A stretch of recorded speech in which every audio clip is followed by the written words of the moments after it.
ओम श्री गणेशाय नमः। श्री सरस्वत्यै नमः। श्री गुरुभ्यो नमः। श्रुतिस्मृतिपुराणानामालयं करुणालयं नमामि भगवत्पाद शङ्करं लोकशङ्करं। शङ्करं शङ्कराचार्यं केशवं बादरायणं सूत्रभाष्यकृतौ वन्दे भगवन्तौ पुनः पुनः। ईश्वरो गुरुरात्मेति मूर्तिभेदविभागिने व्योमवद्व्याप्तदेहाय दक्षिणामूर्तये नमः। योऽन्तः प्रविश्य मम वाचमिमां प्रसुप्तां सञ्जीवयत्यखिलशक्तिधरस्वधाम्ना अन्यांशहस्तचरणश्रवणत्वगादीन् प्राणान् नमो भगवते पुरुषाय तुभ्यम्।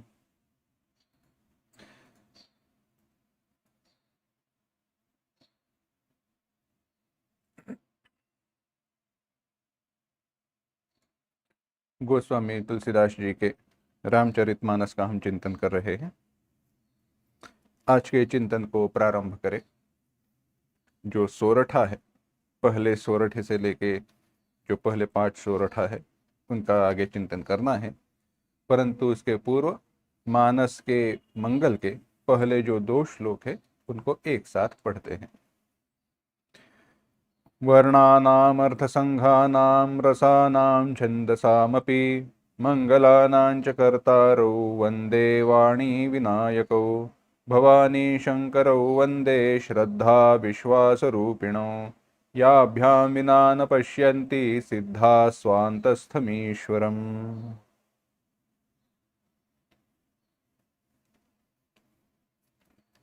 गोस्वामी तुलसीदास जी ने ग्रंथ के आरंभ में मंगल किया।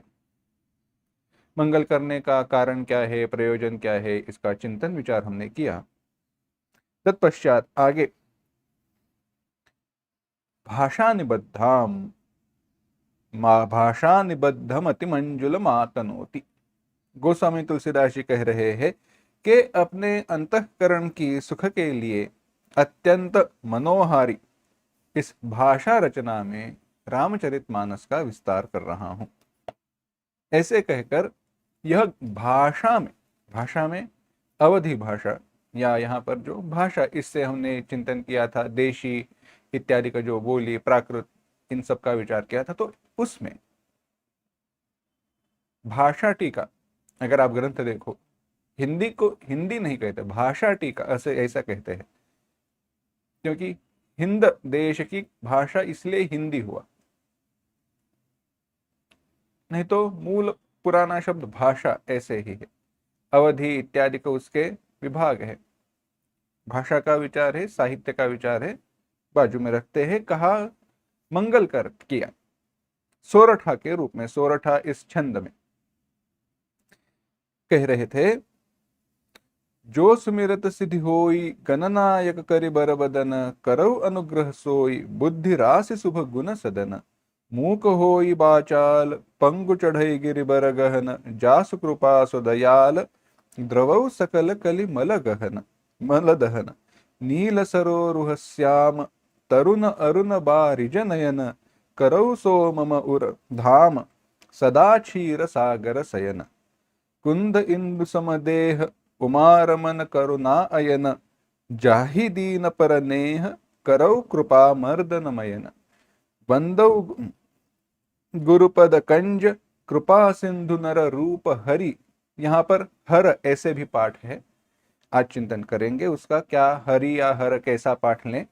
तथा आगे कहा महामोहतम पुंज जासु बचन करि बर जासु बचन रवि कर निकर। मंगल कर रहे हैं, बाद में गुरु वंदना है। तो मंगल जो कहे 5 सोरठाओं में, उसका एक थोड़ा सा विस्तार देखते हैं। क्या क्या कहां कहां पे मंगल किया, कैसे कैसे किया, इसका एक पूर्वावलोकन करते हैं। कहा कि जो सुमिरत सिद्धि हुई, जिनके स्मरण से, स्मरण मात्रेण, यस्य स्मरण मात्रेण, जिसके स्मरण से सारे कार्य सिद्ध होते हैं। सिद्धि हुई, सिद्ध होना, सरलार्थ है कि जिनके स्मरण करने मात्र से कार्य की सिद्धि होती है, जो गणों के स्वामी है और सुंदर हाथी की तरह जिनका मुख है। गणनायक करिवर वदन, और कहा करौ अनुग्रह सोई, वही अनुग्रह करे, मुझ पर कृपा करे। कैसे है? बुद्धि राशि शुभ गुण सदन। इस मंगल से क्या विचार किया था, देखा था हमने, क्या लेना है हमें इस मंगल से। जो विचार हमने किया था वो ऐसे था कि पहले गणेश जी की वंदना की केवल स्मरण मात्र से, जिनका केवल स्मरण करने से सारे कार्य सिद्ध हो जाते हैं। कार्य की सिद्धि होना माने कार्य सफल होना। जो साध्य है, जो हमारा गंतव्य है, जो हमारा प्राप्तव्य है, जो हम प्राप्त करना चाहते हैं, वह प्राप्त हो जाए तो सिद्धि है। अष्ट सिद्धि का विचार आता है, अणिमा, लघिमा, गरिमा, ईशित्व, वशित्व इत्यादि है। परंतु वह अष्ट सिद्धियों का विचार यहां पे है नहीं, या उस विचार तक ही मर्यादा नहीं है। कार्य की सिद्धि हो जाए, सारे कार्य सिद्ध हो जाना, सफल हो जाना, जो प्राप्तव्य है, जो इच्छित फल है वह मिल जाना सिद्धि है। बड़ा सुंदर विचार इनके मुख से सुना, अपने राजेश्वरानंद जी के मुख से सुना था। गुरु जी ने कहा कि सिद्धि क्या है? त्याग का परिवर्तन वैराग्य में हो तो वैराग्य की सिद्धि है। भगवान के प्रति अनुराग बढ़ते बढ़ते भगवान की प्राप्ति हो जाना भक्ति की सिद्धि है। तत्व का चिंतन करते करते ब्रह्म साक्षात्कार हो जाना, ब्रह्म ज्ञान की प्राप्ति होना ज्ञान की सिद्धि है। तो यह सिद्धियां ही हैं, और ऐसी सिद्धियां जिनके स्मरण मात्र से प्राप्त होती है। ध्यान में रखना, स्मरण यह शब्द है, इस पर मैं आने वाला हूं आगे जाकर। जिनके केवल स्मरण मात्र से होती है, ऐसे गणों के नायक, गणों के नायक, गण माने समूह, समूह भटों का, सैनिकों का समूह। सुभट, भट माने सैनिक, सैनिकों के समूह, उनके नायक, उनके अग्रगण्य, उनके नेता कौन है? बहुत सारे हैं। राजा है, सेनापति तो बहुत सारे हैं, सारे गणनायक होते हैं। गणनायक वह विशेषण है, यानी पीला करे कहे रंग, तो पीला केवल पीतांबर नहीं होता, आम होता है, हल्दी रहती है पीली रंग की, विशेषण है। विशेषण अनेक जगह पर लागू होता है। परंतु यह गणनायक कैसे है? कहा करिवर वदन, जिनका हाथी जैसा मुख है। अच्छा, हाथी जैसा मुख है और गणनायक है, ऐसे कौन है? वे तो स्वयं भगवान गणेश जी है। और उनकी प्रार्थना क्यों करे? उन्हें, वह मुझ पर कृपा क्यों करे? वे गणेश जी, वह करहु अनुग्रह, वे मुझ पर अनुग्रह करे, पर क्यों? तो कहा बुद्धि राशि शुभ गुण सदन, वे बुद्धि की राशि है, ज्ञान राशि है, सारी विद्याएं, सारी कलाएं उनको प्राप्त है, बुद्धिमान है। और इतना ही नहीं, गुण सदन, गुणों का आगार है, सारे गुण उनमें समाये हैं। गुण अवगुण,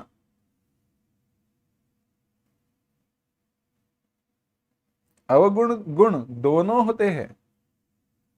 सामान्यतः देखा जाता है कि व्यक्ति में गुण भी रहते हैं, अवगुण भी रहते हैं। एक अभी एक दो दिन पहले बड़ा सुंदर वाक्य पढ़ा मनुष्य के बारे में ही। वह बड़ा अकल्पित है। मनुष्य ऐसा है कि किस पर लोभ करे, किस पर प्रेम करे, तो उसके अवगुणों को नहीं देखता, और किसका द्वेष करे तो उनके गुणों को नहीं देखता। मनुष्य ऐसा है, अगर उसे कोई व्यक्ति पसंद आए, उसका किसी पर लोभ, कोई प्रीति हो, तो उसके अवगुणों को नहीं देखता, और किसी से द्वेष करे तो गुणों को नहीं देखता। गुण अवगुण हर व्यक्ति में रहते हैं, परंतु यह गुणों की खान है, गुणों का आगार है। क्योंकि केवल बुद्धि होना योग्य बात नहीं है, उस बुद्धि का परमार्थ में लोगों की भलाई के लिए उपयोग किया जाए तो सिद्धि है। इसीलिए ऐसे गणेश जी हम पर अनुग्रह करे। इसीलिए कैसे है वे? स्मरण मात्र से सिद्धि हो जाना। स्मरण शब्द को ध्यान में रखने के लिए मैंने कहा था। अब मेरा प्रश्न ऐसा है, स्मरण माने क्या?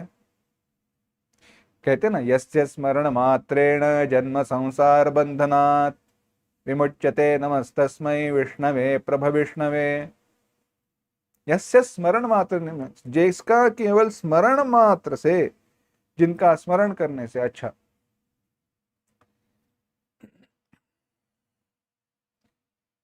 स्मरण किस वस्तु का होता है? सामान्य सा प्रश्न है। स्मरण किस वस्तु का होता है? स्मरण उसी वस्तु का होता है जिसका ज्ञान हो, जिसका पूर्व अनुभव हो। मैं अगर कहूं, क्या आपको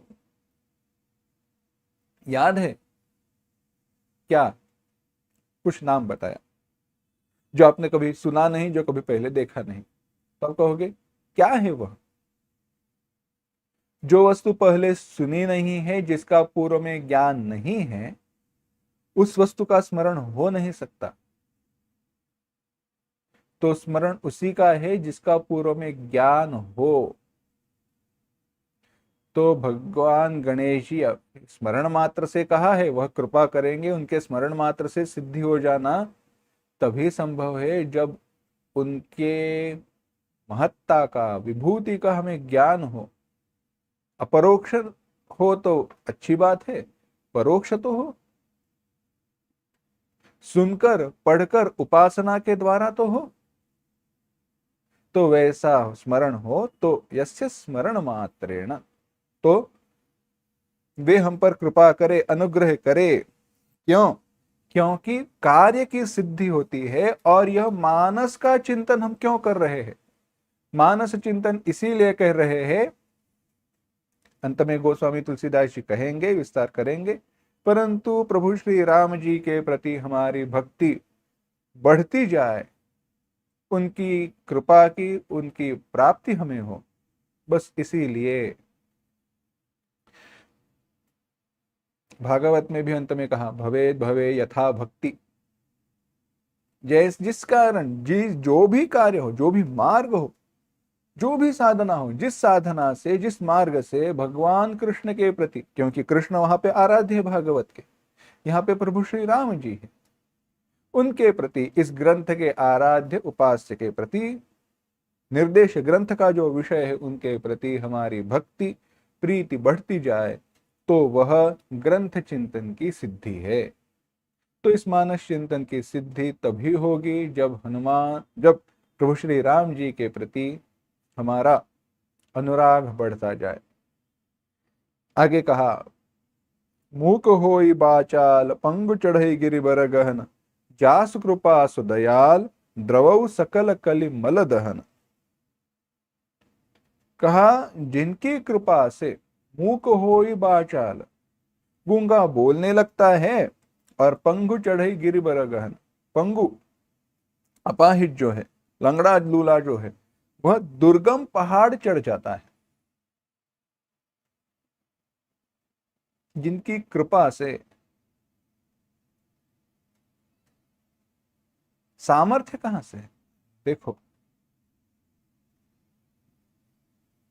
कृपा का सामर्थ्य कैसे है? शरणागति है, भक्ति है, और पुरुषार्थ भी है।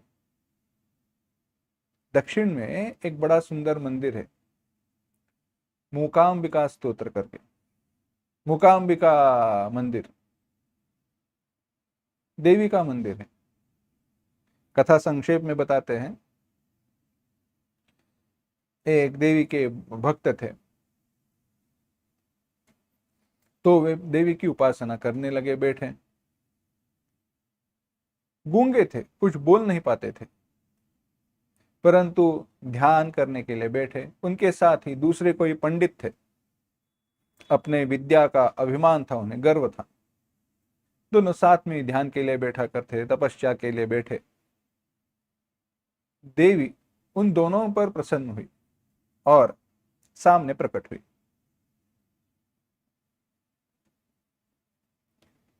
सामने प्रकट हुई, देवी को उन दोनों ने नमस्कार किया। अब प्रसाद देना है। परीक्षा के लिए माता देवी मैया ने क्या किया, मुख में जो तांबूल था आधा चबाया हुआ, वही सामने दे दिया। जो पंडित था, जूठा खाना कैसे खाए, इसलिए स्वीकार नहीं किया। गर्व था, अभिमान था। दूसरे जो भक्त थे, उन्होंने उसका स्वीकार किया और मूकांबिका स्तोत्र नामक स्तोत्र की रचना हुई। बड़ा सुंदर स्तोत्र है।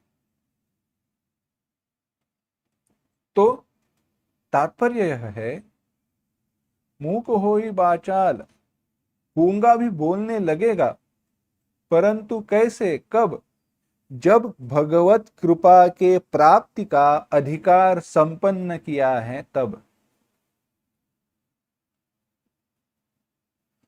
मूकं करोति वाचालं पंगुल लंघयते गिरिम यत्कृपातमहं वंदे परमानंद माधवम। संस्कृत का ही यह समअर्थी श्लोक है, समअर्थी सोरठा है। कहा क्या है, जिनकी कृपा से, परंतु कृपा होनी है। हम पर कृपा होती है? हम पर कृपा नहीं होती। क्यों नहीं होती? हम उसके अधिकारी नहीं हैं। ऐसा अधिकार हमने प्राप्त नहीं किया है। इसीलिए जिनकी कृपा से, उनकी कृपा है ही, परंतु वैसा अधिकार हम सिद्ध करें तो हो जाएगा। मूक होई बाचाल, मूका भी, गूंगा भी बोलने लगेगा। पंगु चढ़ई गिरिवर गहना, पंगु जो है, लंगड़ा जो है, वह क्या, दुर्गम पर्वत भी लांघ कर जाएगा। देखे कोई रॉक क्लाइंबर्स, पहाड़ों पर चढ़ने वाले लोग रहते हैं ना, खेलिए, पैरों में शक्ति वगैरह नहीं रहती, केवल हाथों के बल पर, केवल हाथों के बल पर चढ़कर जाते हैं। भुजाओं का बल उपासना है। वह उपासना माने शक्ति की उपासना है। ऐसे नहीं कहूंगा कि भगवान की वे प्रार्थना करते हैं, उनकी प्रार्थना करने से ही नहीं, पुरुषार्थ की बात है। भुजाओं का बल बढ़ाना शक्ति की उपासना है। चाहे वहां पर वो भक्ति का भाव हो, देवता पूज्यता का भाव हो या ना हो तो भी चलेगा, परंतु वह सामर्थ्य है। वह सामर्थ्य भुजाओं में, हमारी इंद्रियाओं में, इंद्रिया जो है उनमें सामर्थ्य कहां से आता है? वेदांत कहता है वे देवताओं की, उन इंद्रिया जो है हमारी, उन इंद्रियों की जो देवता है, उन देवताओं के कारण होता है। सूक्ष्म शरीर में हमारी इंद्रिया होती है, उन इंद्रियों की अधिष्ठात्री देवताएं रहती है। उन देवताओं की कृपा से इंद्रियों में शक्ति मिलती है, इंद्रियों को। ऐसे तो ऐसे जो है, जो कलयुग के सारे पापों को जला देने वाले हैं, वैसे दयालु भगवान मुझ पर द्रवित हो जाए।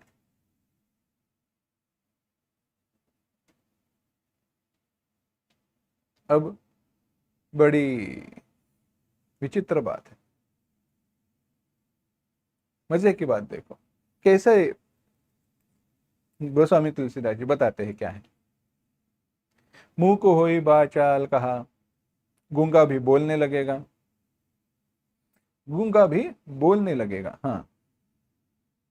पंगु चढ़ई गिरिवर गहना, जो लंगड़ा लूला है वह पर्वत भी लांघ कर जाएगा। देखा जाए तो केवल कृपा नहीं है, कृपा का अधिकार है ना। परंतु अगर वैसे कहे तो विनय पत्रिका में गोस्वामी तुलसीदास जी स्वयं कहते हैं, बिनु सेवा जो द्रवे दीन पर, राम सरिस कहु नाई, ऐसो को उदार जगमाई। ऐसा कौन उदार है जो बिना किसी सेवा के द्रवै दीन पर, और वहां पर शबरी जी का और विभीषण जी का उदाहरण दिया। ऐसा कौन है? राम सरिस, प्रभु श्री राम जी जैसा कोई नहीं।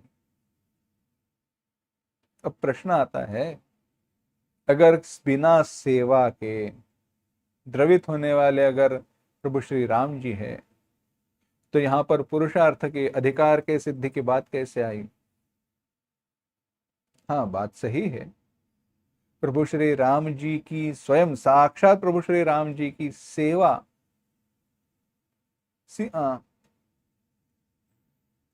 शबरी जी ने भी नहीं की, या विभीषण जी भी नहीं थे, परंतु उन पर द्रवित हुए क्योंकि उनकी भक्ति, उनकी उपासना, उनका निग्रह, अधिकार उन्होंने सिद्ध किया है। ऐसे ही हम बैठे रहे और भगवान हम पर कृपा करे, ऐसे होगा नहीं।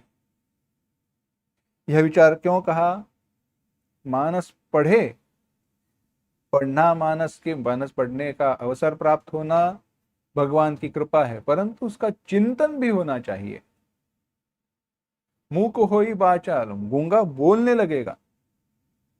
लक्षणा से विचार करे तो मानस के साथ जब हमारा वार्तालाप शुरू हो, मानस हमारे साथ बात करने लगे, मानस हमारे साथ बात करने लगे माने ये शब्दों के द्वारा नहीं, उसमें जो बताया हुआ अर्थ है वह हमें विदित हो, समझने आए, समझ में लाए। कहीं कहीं बातें, छुपी हुई बातें पता चले, तो वो भगवान की कृपा ही है। इतना ही नहीं, मानस संपूर्ण ज्ञात हो, संपूर्ण ज्ञात होना कठिन है, भगवान की कृपा से हो सकता है। वही दुर्गम पहाड़ चढ़कर जाना है। आगे संदर्भ आएगा, पहाड़ क्या है? पावन पर्वत वेद पुराण, वेद समाना। वेद पुराण, इनको पर्वत कहा। वे लांग कर जाना यानी वेदों का जो पार है, वेद पुराणों का जो अंतिम गंतव्य है, वहां तक पहुंचना। अभी हम लंगड़े हैं, हमारे पास वह सामर्थ्य नहीं है इन ग्रंथों का अध्ययन करना, इन ग्रंथों के तात्पर्य को समझना, परंतु लांग कर जाना, परे जाना भगवान की कृपा से ही हो सकता है। वैसी कृपा के लिए भगवान मुझ पर द्रवित हो जाए, ऐसे कहा। आगे कहा, नील सरोरुह श्याम, कहते हैं जो नील कमल के समान श्याम वर्णी है।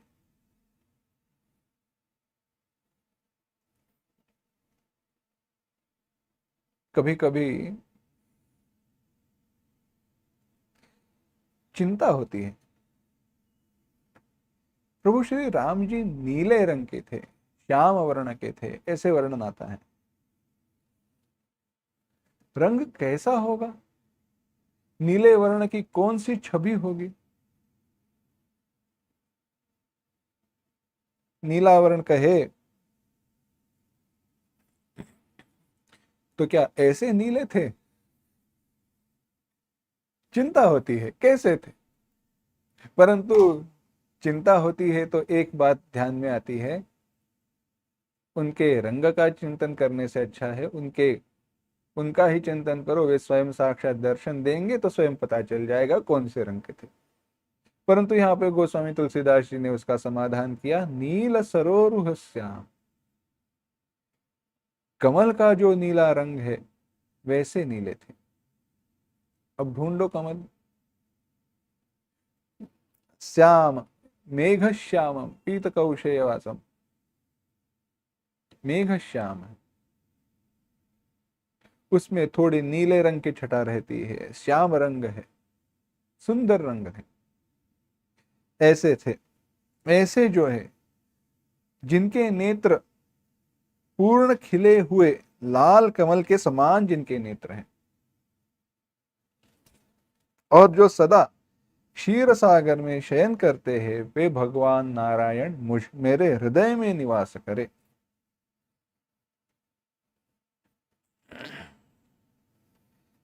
कहा कि वे मेरे हृदय में निवास करे।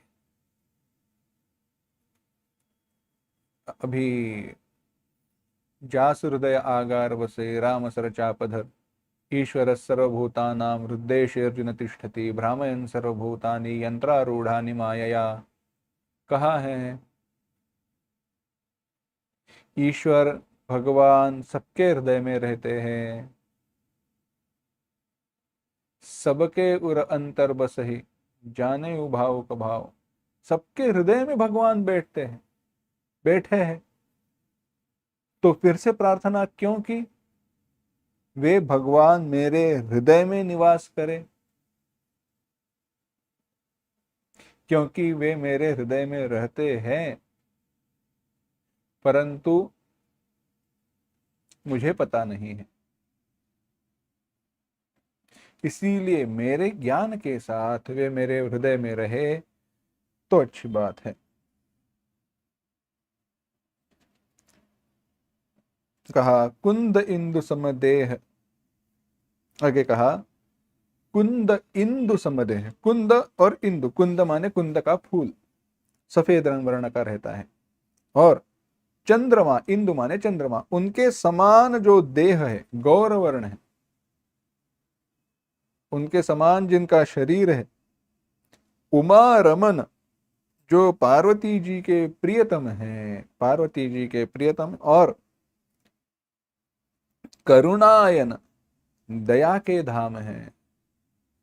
ऐसे जो दीनों पर स्नेह करते हैं, और जाहि दीन पर नेह कृपा मर्दन अयन, जो काम का मर्दन मयन, मयन काम का मर्दन करने वाले हैं, ऐसे भगवान शिव जी मुझ पर कृपा करे।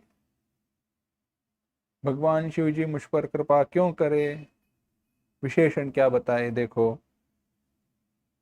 कुंद इंदु सम, जिनका वर्ण गौर है, श्वेत है, सफेद वर्ण जो है, सफेद रंग जो है, उसका संबंध शुद्धता से जोड़ा जाता है। शुभ्रता, शुद्धता, जो अंतर बाह्य शुद्ध है। भस्म लेपन करने वाले कैसे शुद्ध हो सकते हैं? शिव है। शिव इस शब्द का अर्थ ही मंगल है, वे शुद्ध है। और क्या कहा? और कहा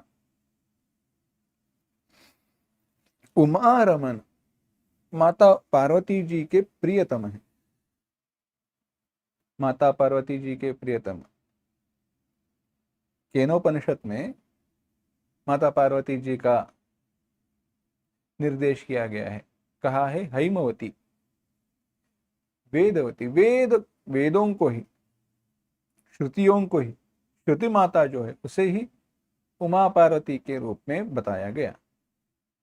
इस दृष्टि से विचार करें, वेदों के श्रुतियों की भी जिनकर प्रीति है, ऐसे भगवान शिव जी।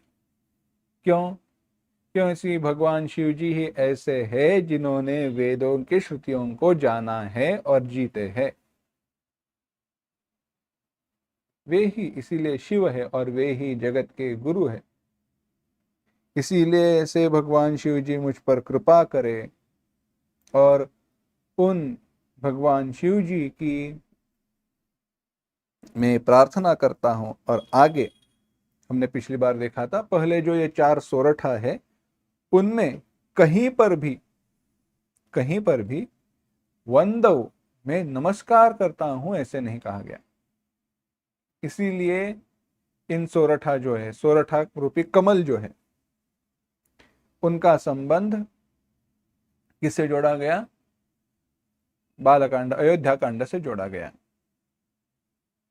अब आगे कह रहे हैं, बंदव गुरु पद कंज कृपा सिंधु नर रूप हरि महामोहतम पुंज जासु बचन रवि कर निकर। सोरठा में पहले जो 2 चरण है, दूसरे चरण के अंत में शब्द आया हरि। कोई पाठ भेद से हर शब्द का उपयोग करते हैं और उसका समाधान भी देते हैं। कह रहे हैं बंदो गुरुपद कंज,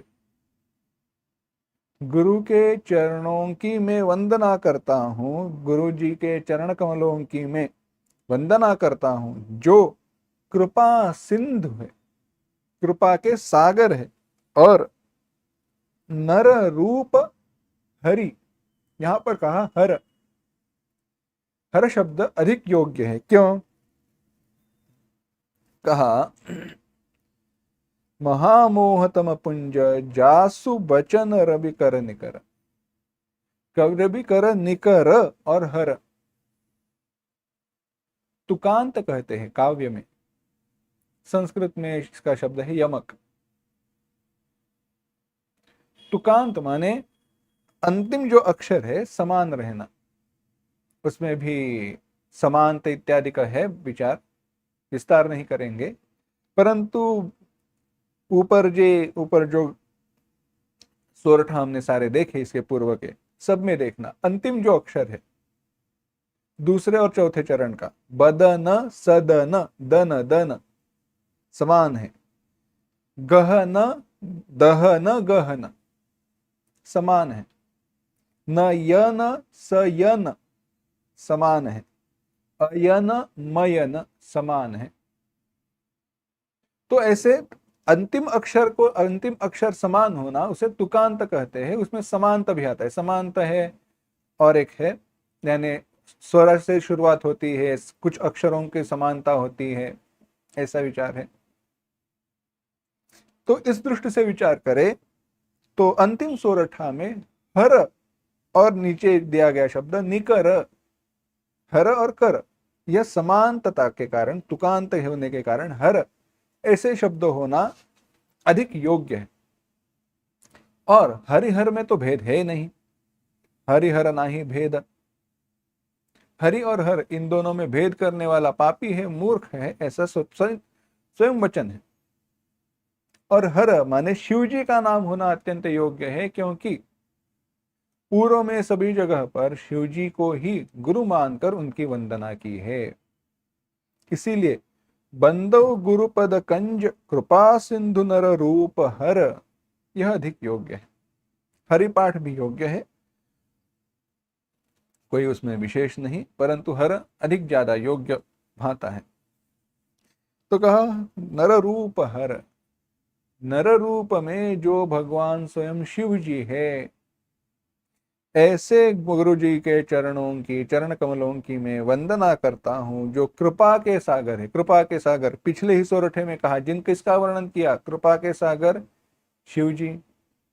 नर रूप हर, क्योंकि पहले कहा था जब संस्कृत में मंगल किया था तब कहा वंदे बोधमयम नित्यम गुरुम शंकर रूपिणम गुरुम, इसीलिए गुरु हर उनकी मैं वंदना करता हूं, जो कृपा के समुद्र है और जिनके वचन महामोह रूपी महामोह तम पुंज जासु बचन रवि कर निकर, जिनके वचन, जिनके कहे गए वचन महामोह रूपी घने अंधकार का नाश करने वाले सूर्य किरणों के समान है। जैसे सूर्य के किरण कितना भी घना अंधकार क्यों न हो उसका विनाश कर देते हैं, वैसे ही इन गुरु जी के चरण महामोह का विनाश करने वाले हैं। दृष्टांत है, एक बड़ी सुंदर कथा है। एक गांव था,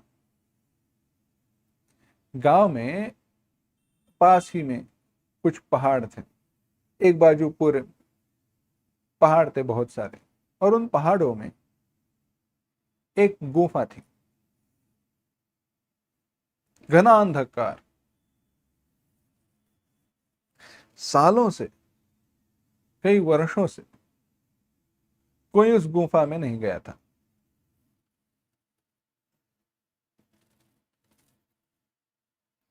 कहते थे वहां पे कोई राक्षस रहता है, वहां पे कोई राक्षस रहता है। जोर जोर से रात में जब हवा चलती है तो आवाज आता है। बड़ा घना अंधकार, सालों से कोई अंदर नहीं गया। किसी एक व्यक्ति ने धीरज किया, ढाढ़स किया, सोचा नहीं जाकर देखेंगे।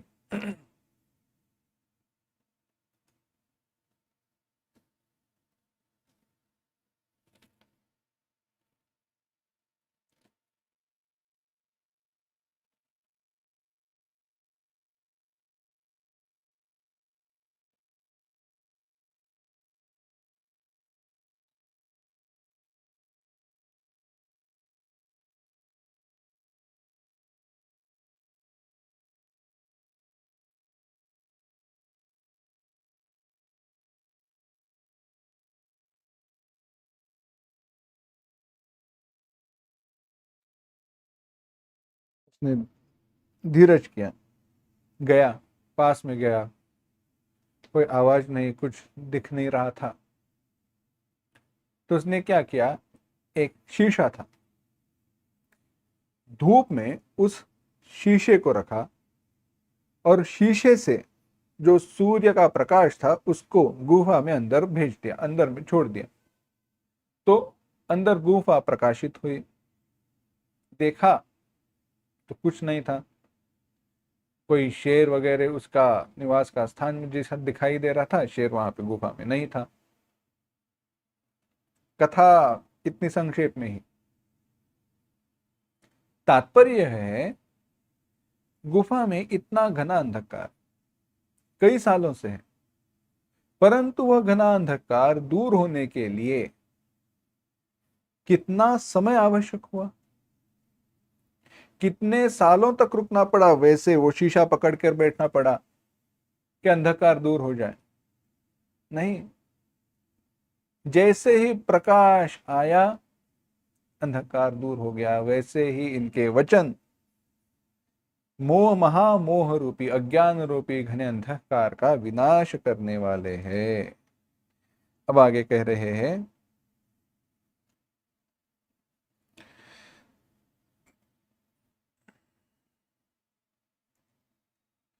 बंदो गुरुपद पदमुपरागा सुरुचि सुबास सरस अनुरागा अमीय मूरिमय चूरन चारु समन सकल भव रुज परिवारु सुकृति संभुतन बिमल विभूति मंजुल मंगल मोद प्रसूति जनमन मुंज जनमन मंजु मुकुर मलहरनी किए तिलक गुण गण बस करनी श्री गुरुपद नख मणि गण ज्योति सुमिरत दिव्य दृष्टि होती दलन मोह तमसोस प्रकाशु बड़े भाग उर आवई जासु उघर ही बिमल बिलोचन ही के मिटई दोष गुण दुख भव रजनी के सूजहि रामचरित मनि मानिक गुप्त प्रगट जह जे जेहि खानिक यथा सुअंजन अंजिदृग साधक सिद्ध सुजान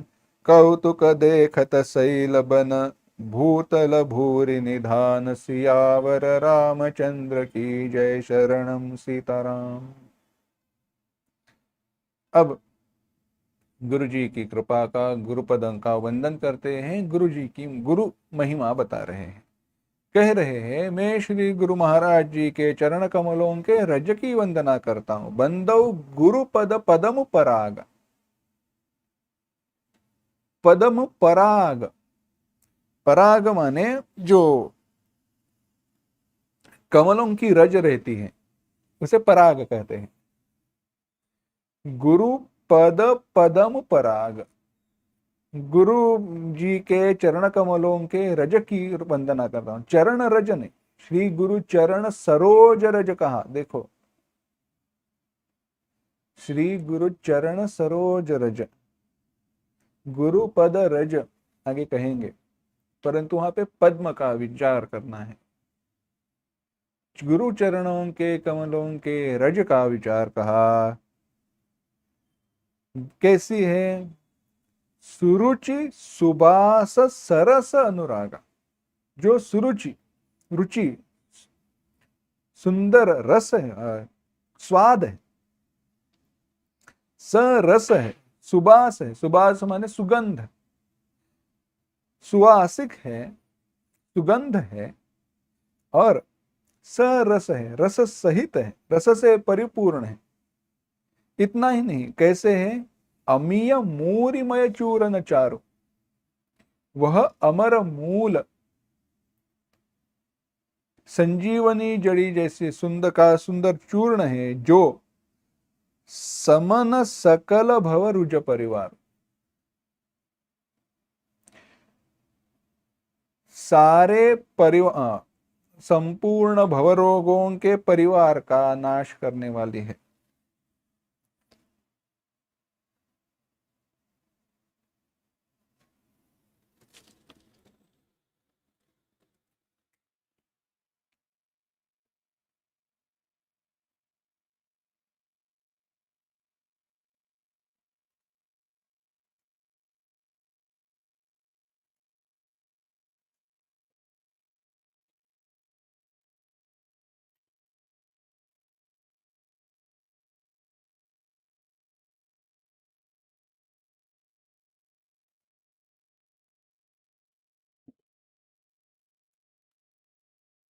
जो संपूर्ण भवरोगों के परिवार को नाश करने वाला है। आगे कहा, वह रज सकृति संभुतन विमल विभूति, वह जो रज है वह कैसा है, सुकृति, सुकृति माने पुण्यवान, संभुतन विमल विभूति, पुण्यवान रूपी, पुण्य रूपी शिवजी के शरीर पर सुशोभित जो दिखने वाली है ऐसी निर्मल विभूति है, विभूति भस्म, मंजुल मंगल मोद प्रसूति, मंजुल सुंदर।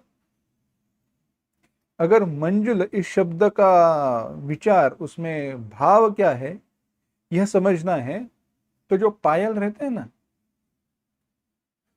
उनके आवाज का चिंतन करो। एक काम करना, एक थाली लेना, एक लोटा लेना और जोर जोर से बजाना। थाली और लोटा एक दूसरे पर बजाए तो कोई आवाज अच्छी नहीं लगती, जोर से आवाज होती है परंतु कोई अच्छी नहीं लगती। या स्कूल की घंटी हो, अच्छी नहीं लगती, भाती नहीं है।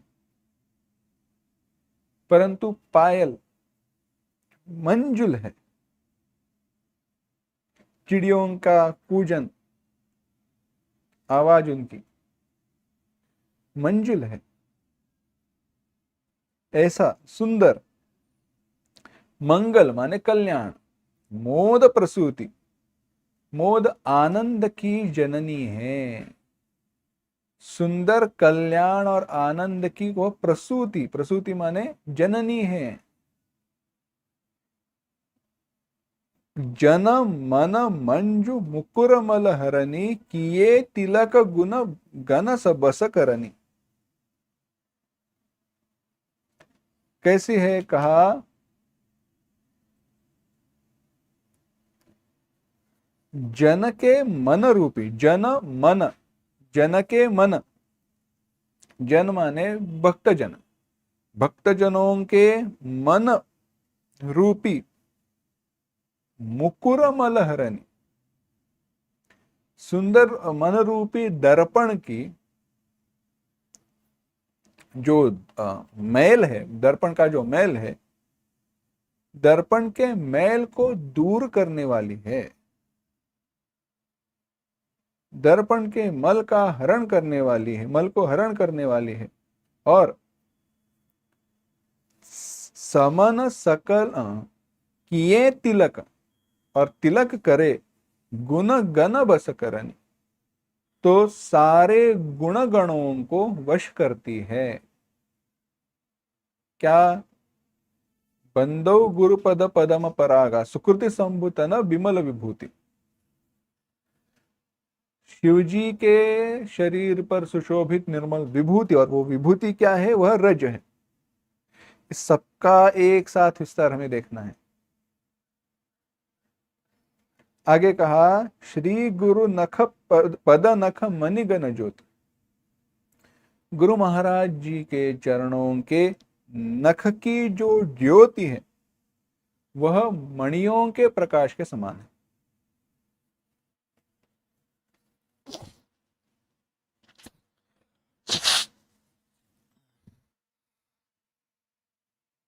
वो मणियों के प्रकाश के समान है। और कहा, सुमिरत दिव्य दृष्टि ही होती। सुमिरत स्मरण करने से दिव्य दृष्टि ही होती। हृदय में दिव्य दृष्टि निर्माण होती है, उत्पन्न हो जाती है। दलन मोहतम सोस प्रकाशु। वह प्रकाश अज्ञान रूपी अंधकार का नाश करने वाला है। ज्योति है तो ज्योति का प्रकाश होगा। वह कैसे है? अज्ञान रूपी अंधकार का विनाश करने वाला है। बड़े भाग उर आवै जासु। और वह प्रकाश जिसके हृदय में प्रकट होता है वह बड़ा भाग्यवान है, भाग्यशाली है। उघर ही बिमल बिलोचन ही के। उसके हृदय में आते ही हृदय के निर्मल नेत्र खुल जाते हैं और संसार रूपी रात्रि के मिटही दोष दुख भव रजनी के।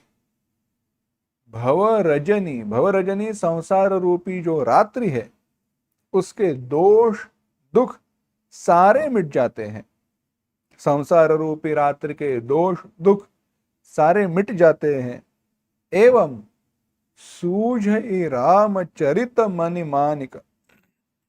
रामचरित्र रूपी मणिमाणिक्य जो है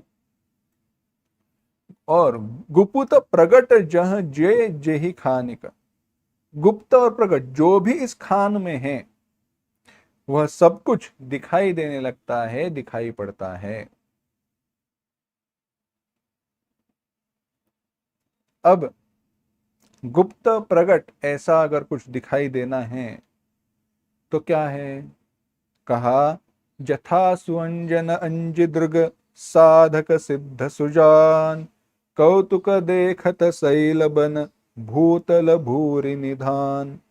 जथा सुअंजथा, यथा जैसे, सुअंजन, सुअंजन एक सिद्धांजन, अंजन माने आंखों में जो काजल वगैरह लगाते हैं ना, वैसे सिद्ध अंजन आंखों में डालनी जाने वाली विभूति अंजन। अंजी, दृग अंजी जो नेत्रों में लगाकर साधक सिद्ध सुजान, साधक सिद्ध सुजान सुज्ञान लोग हैं वे कौतुक देखत शैल बन भूतल भूरिंधान। वे कौतुक, कौतुक से, सहजता से बन भूतल, शैल, शैल बन भूतल, शैल पहाड़, भूतल और वन माने वन, और भूतल पृथ्वी, पहाड़ों में, वन में, पृथ्वी में, भूमि में अंदर छुपा हुआ जो खजाना है, निधान है, उसे देखते हैं। छिपी हुई वस्तु को यानी छिपा हुआ जो जो खजाना है, खानी है, उसे देखते हैं। इसी प्रकार से इस रामचरित्र में गुप्त प्रकट जो कुछ भी है वह सब कुछ दिखाई देने लगता है। कब? जब गुरु महाराज जी के चरण नेत्र में पहने जाते हैं। और यही आगे कहेंगे, गुरु पद रज मृदु मंजुल अंजन। इसका विस्तार अगले बाद में करेंगे। पहले इन जो दोहा चौपाइयां है उनका विचार करते हैं। बंदो कुरुपद पदम परागा, यह चौपाई छंद है। छंद का विशेष क्या है अभी नहीं देखेंगे। तो कहा, मैं गुरु महाराज जी के चरण कमलों की वंदना करता हूं, जिनका जो अब गुरु महाराज जी के चरण कमलों के रज की, चरण कमलों के ही नहीं, चरण कमलों के रज की कैसे है?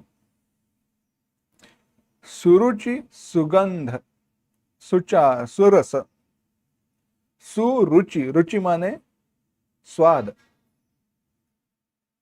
सुगंध सुबास सुगंध, और सरस रस पूर्ण, अनुराग रूपी रस से पूर्ण है।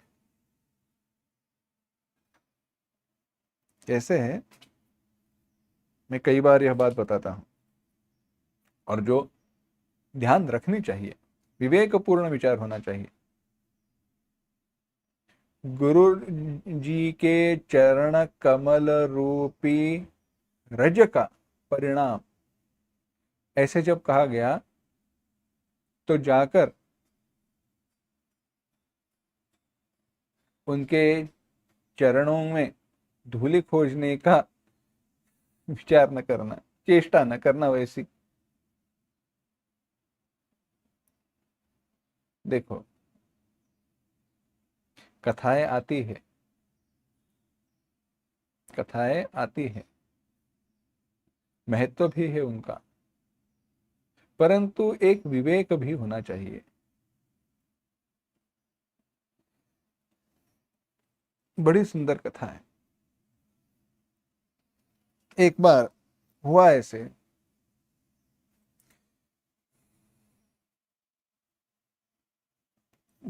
भगवान कृष्ण जी की सारी जो पत्नियां हैं, उन्होंने भगवान से कहा, भगवान हम आपकी इतनी सेवा करते हैं, नित्य आपकी सेवा में रहते हैं, परंतु फिर भी आप कहते हो कि गोपियां मेरी श्रेष्ठ भक्त हैं, वे ही बड़ी श्रेष्ठ है, परंतु वे तो आपके स्वरूप को भी नहीं जानती। गोपियां नहीं कह रहे, गोपियां कहती है, अपने गोपी गीत में ही कहा है, अखिल देही नाम अंतरात्म दृक। गोपियों को पता है भगवान का स्वरूप क्या है। वेद गर्भी, वेदों की श्रुतियां जो है, वेदों के जो मंत्र है, वेदों के मंत्र ही गोपियों के रूप में वहां पे प्रकट हुए हैं। विचार क्या चल रहा है? चरण कमलों की धूल उसका महत्व। तो भगवान ने कहा ठीक है, भगवान ने कुछ कहा नहीं। दूसरे दिन भगवान का सर दुखने लगा, बीमार हो गए। अब बीमार हो गए, क्या करे क्या नहीं।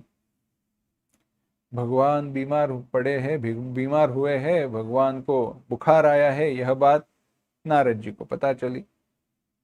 नारद जी ने सोचा भगवान को कोई लीला करनी है, इसीलिए तुरंत भगवान के पास चले आए।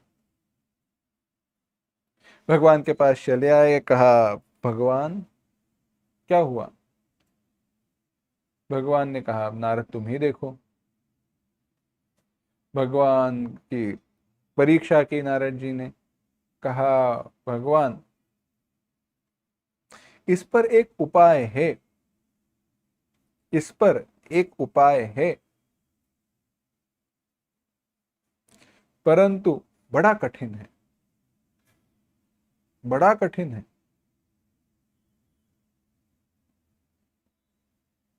शिव भगवान ने कहा बताओ तो सही। कहा नहीं बताऊंगा तो करना पड़ेगा और आपके द्वारा आपसे होगा नहीं। भगवान ने कहा नारद बताओ तो सही, कोई बात नहीं, मेरे इतने सारे सेवक हैं, मेरी आ, सेवा करने वाले इतने सारे लोग हैं, तुम चिंता ना करो। नारद जी ने कहा भगवान आपका बुखार, आपका जो सर दर्द है वह सब कुछ दूर हो जाएगा, बस एक करना होगा। क्या? किसी भक्त के चरणों की धूली आपको मस्तक पर लगानी पड़ेगी। किसी भक्त के चरणों की धूली आपको मस्तक पर लगानी पड़ेगी। भगवान ने कहा इतनी सी बात है ना, जाओ पूछो, मेरी किसी भी रानी से पूछो, मेरी जो पटरानियां हैं किसी से भी जाकर पूछो। माता लक्ष्मी जी से पूछा गया, लक्ष्मी जी ने कहा वे तो मेरे आराध्य है, चरणों की धूली उनके सर पर लगाना माने उनके चरणों पर पैर रखना है, ऐसे कैसे मैं कर सकती हूँ, बिल्कुल नहीं। माता लक्ष्मी जी ने नहीं ना कह कर दी, सारे रानियों ने ना कर दी। लीला है, नारद जी जानते थे तो उनको तो कुछ करना ही नहीं था। नारद जी चले आए गोपियों के पास, गोपियों के पास चले आए तो गोपियां बड़ी हर्षित हुई, दौड़ते हुए नारद जी के पास आई और कहा, नारद जी पहले ये बताओ हमारा कन्हैया कैसा है, कान्हा कैसा है। नारद जी ने कहा, क्या बताऊं, बीमार है, सरदर्द है, बुखार है। गोपियों ने कहा, तो ऐसी बात है तो तुरंत बताओ, कोई जड़ी बूटी चाहिए, कोई औषधि चाहिए तो हम तुरंत ले आते हैं। नारद जी ने कहा, औषधियां तो तुम ले आओगे, उसमें कोई संदेह नहीं है, परंतु यह बड़ी चिंता की बात है, आपको बताऊं या न बताऊं पता नहीं चल रहा। गोपियों ने कहा, आप उसकी चिंता मत करो, अगर कुछ भी है हम लेकर आएंगे, कन्हैया के लिए हम लेकर आएंगे, बताओ तो सही। नारद जी ने कहा, देखो भगवान जी को जो बुखार हुआ है ना, उसके ऊपर एक ही औषधि है, बताओ नारद जी क्या है। कहा, उनके जो भक्त है उन भक्तों के चरणों की धूली वे मस्तक पर लगाए तो उनका बुखार ठीक हो जाएगा। नारद जी ने ऐसे कहते ही सारी गोपियां नीचे बैठ गई, एक कपड़ा नीचे बिठाया और अपने पैरों से जो भी जितनी भी धूली उसमें इकट्ठा हो रही थी उसकी इकट्ठा कर दी और नारद जी के पास दे दी, जितनी चाहे ले जाओ। नारद जी ने कहा, तुम क्या कर रही हो, बड़ा पाप हो जाएगा तुम्हारे द्वारा। यह धूल अगर भगवान सर पर लगाएंगे, सर पर आपका पैर उनके सर पर गया ऐसे हो जाएगा। गोपियों ने कहा, हमारे कन्हैया के लिए हम कितने भी सारे पाप मिले तो भी हमें कोई चिंता नहीं है, बस वे ठीक हो जाए, हमारा हमारा कन्हैया ठीक हो जाए, भगवान ठीक हो जाए। नारद जी वह धूली लेकर आए। कथा आगे नहीं बढ़ाऊंगा, वहीं पर समाप्त करता हूं। परंतु सबको पता चल गया कि भगवान के बड़े भक्त कौन है, विभूति का परिणाम है, वह धूलि का परिणाम है।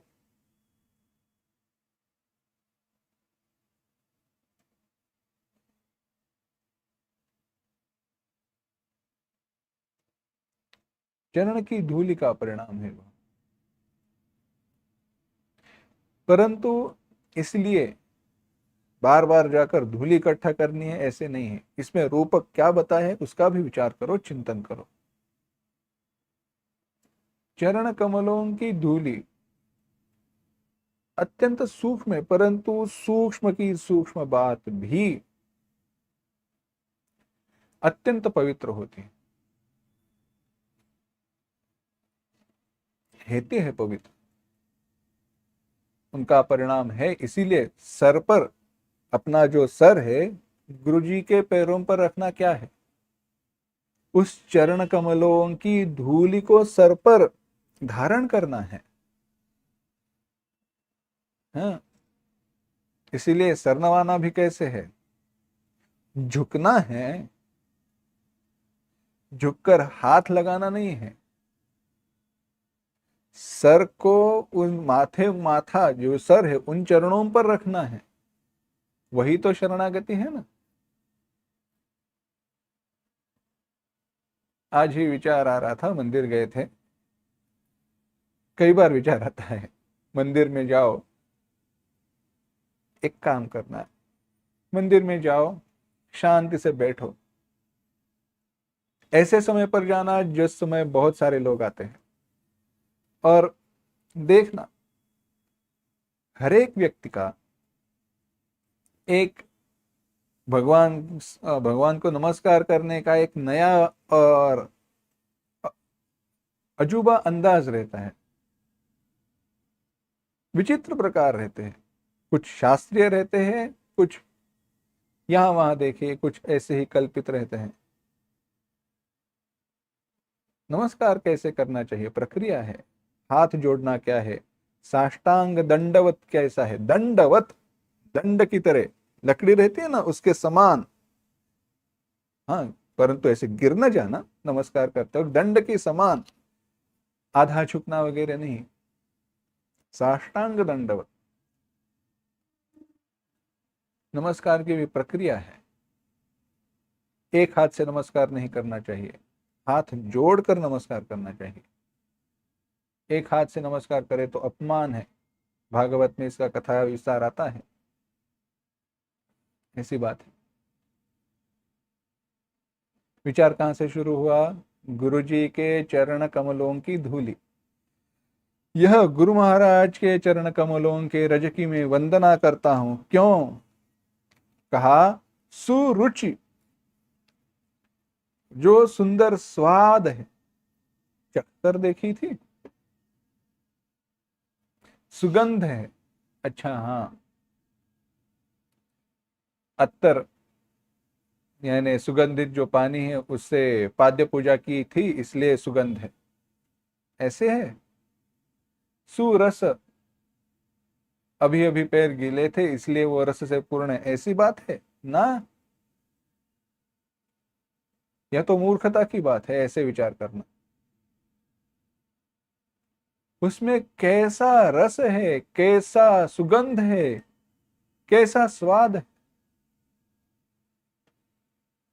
कहा तो है ना, सुरुचि सुबास सरस अनुरागा। कहा, रुचि माने स्वाद, सुचि तो हाँ, सुरुचि सुवास और सरसता, तीन गुण कहे। जो अ, अगर उदाहरण ही देखना है तो केसर का देखो, अत्यंत योग्य उदाहरण नहीं है क्योंकि वो फूल के रज नहीं है, परंतु समझ सकते हो। केसर रहता है ना, केसर खाने में डालते हैं, वह सुगंध है, उसमें रस है और स्वाद भी है। ऐसे ही जो पराग कण रहते हैं, मध रहता है ना उसमें, मध इकट्ठा करती है मधुमक्खियां, वैसे सुगंध रहता है, रस रहता है, स्वाद रहता है। तो मकरंद के कारण पराग में, मकरंद के कारण जो मध है, शहद है, उसके कारण वह जो पराग है, पराग माने कमल की रज, कमल रज माने पराग, उनमें स्वाद, गंध और रस का प्रवेश होता है। और स्वाद, स्वाद, रस और सुगंध,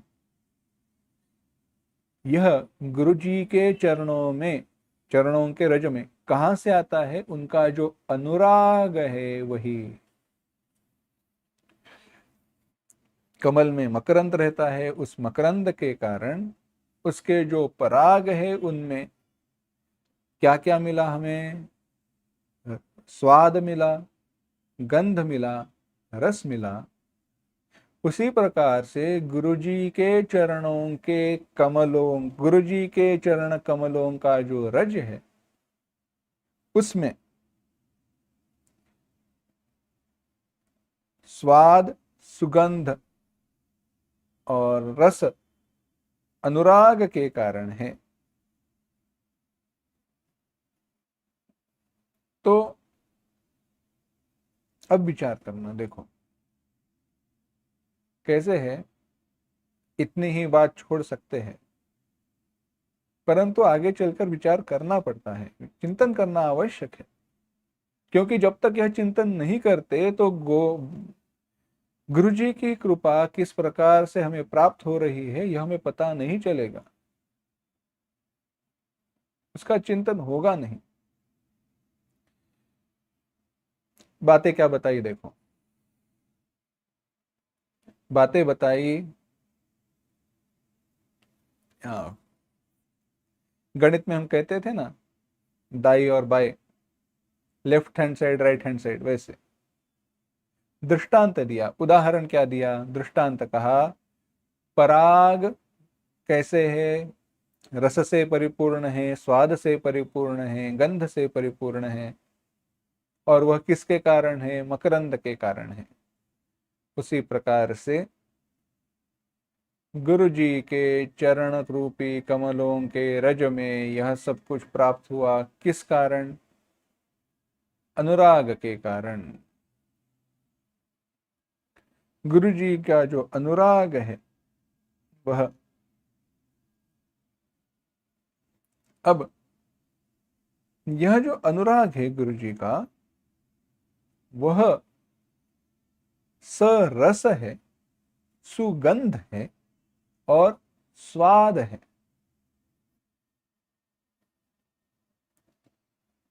दो बातें, रस और स्वाद, रसमयता का और स्वाद का अनुभव स्पर्श के कारण है। वस्तु देखकर, वस्तु केवल देखने से रसमय है या नहीं शायद पता चले, शायद पता चले, परंतु स्वाद नहीं। जब चखकर देखी जाए तो पता चले रसपूर्ण है या नहीं है, उसमें स्वाद है या नहीं है, परंतु सुगंध दूर से ही प्राप्त होती है। इसी प्रकार से अगर रसमयता को भेद करना ही है, इसलिए दृश्य के जगह पर रखें, देखने की जगह पर, गंध को दूरी के जगह पर, और स्वाद को अनुभव की जगह पर रखे, तो केवल दर्शन मात्र से, केवल दर्शन मात्र से अनुग्रह, अनुराग जो है गुरु जी का, जो उनके केवल दर्शन मात्र से भी प्राप्त होता है। सुगंध, सुगंध दूर रहे तो भी आती है। उसी प्रकार से उनके द्वारा कहे गए वचन शब्द दूर है, परंतु शब्दों के द्वारा भी, श्रवण सुनने मात्र से, और स्वाद अनुभव मात्र से, अनुभव श्रवण दर्शन तीनों माध्यमों से जिनका अनुराग प्राप्त हो रहा है, ऐसा वह अनुराग है। गुरुजी का अनुराग किन किन प्रकार से हमें प्राप्त हो रहा है? केवल उनके दर्शन मात्र से प्राप्त हो जाता है, उनके कहे वचनों के सुनने मात्र से प्राप्त होता है, और उनका अनुभव करना उनकी छत्र छाया का, उनकी कृपा का, उनके वचन हमारे हृदय में कोई भाव उत्पन्न करे, भक्ति उत्पन्न करे, ज्ञान उत्पन्न करे, तो उनके अनुग्रह का ही, उनके अनुराग का ही अनुभव होता है। ऐसे गुरु जी के चरण कमलों का रज है। वह और कैसा है? कहा, सुकृत अमीय मूरिमय चूरन चारु समन सकल भव रुज परिवारु। वह संजीवनी जड़ी बूटी है, अमृतमय बूटी, अमृतमय बूटी है, सुंदर चूर्ण है उसका, जो संपूर्ण भवरोगों के परिवार का विनाश करने वाला है। भवरोगों के परिवार का विनाश करने वाला वह कैसा है, वह कैसी बूटी है, इसका विचार करना है। परंतु वह विचार हम विस्तार है इसलिए अगली पाठ में देखेंगे। आज भी यहीं पर रुकते हैं, पहले मंगल करते हैं। ॐ असतो मा सद्गमय तमसो मा ज्योतिर्गमय मृत्योर्मा अमृतंगमय। ॐ शान्ति शान्ति शान्तिः। हरिः ॐ श्री गुरुभ्यो नमः। हरिः ॐ।